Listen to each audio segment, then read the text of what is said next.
Hola cracks, espero se encuentren excelente. En este video quisiera tocar un tema recurrente en la comunidad de God of War, y soy consciente que muchos de ustedes que genuinamente jugaron al título comparten esta inquietud. Es por eso que en esta ocasión hablaré sobre el choque entre estos dos colosos. Se cree que la primera vez que Thor luchó contra Kratos, este se estaba conteniendo porque no quería regresar a ser el de antes o para evitar una guerra contra los Aesir, pero lo cierto es que Kratos sí peleó con todas sus ganas, y aún así, perdió.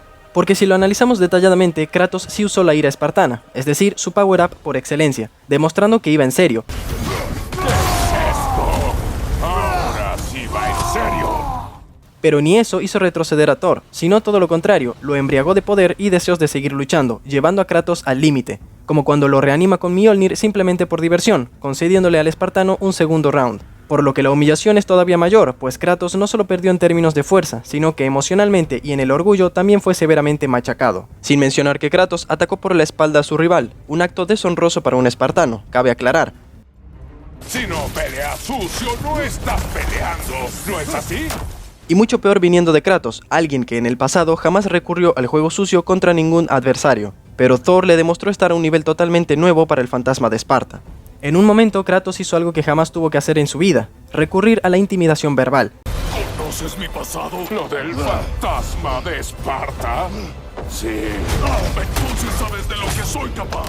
Esa frase de Kratos demuestra lo desesperado que estaba, ya que nunca antes contra ningún enemigo, sin importar lo imponente que se viera o lo fuerte que resultase, Kratos se vio en la necesidad de presumir de sus hazañas. Ni siquiera su instinto protector de padre pudo contrarrestar la embestida del dios del trueno, ya que cuando Thor lo provoca invocando el nombre de Atreus y las cosas que Odín haría con su hijo, Kratos descarga toda su furia en un solo golpe, que apenas logra mover al enorme mastodonte, y solo consigue sacarle nada más que una risa satisfactoria, demostrándole que todo ese tiempo Thor simplemente lo estaba poniendo a prueba. De hecho, es claramente notable que Thor tranquilamente podría haber continuado con el combate luego de ese golpe, dado que no le afectó en absoluto. Por el contrario, vemos que Kratos queda adolorido y sosteniendo su costado. Por suerte para Kratos, fue Thor quien decide acabar el combate y retirarse satisfecho.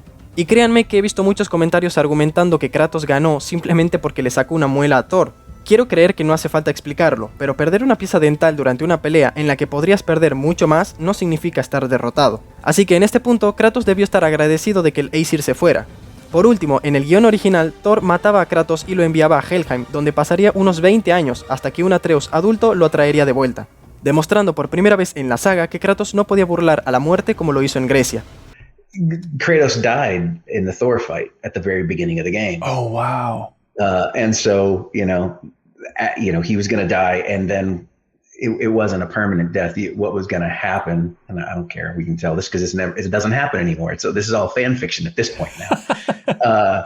He would get pulled out of hell, essentially, by Atreus, but it's now been like 20 years have passed. Oh my God. It's going to be a big time jump type thing.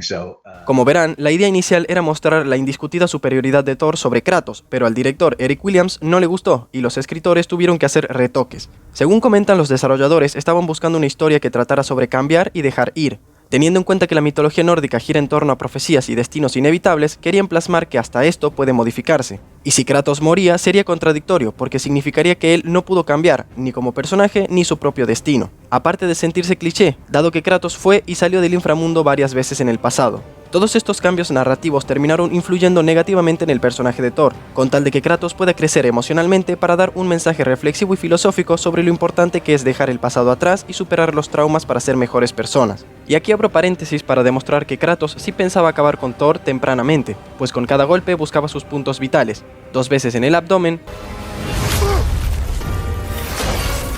¡Eso es por Mati! y 2 veces apuntó directamente a la cabeza.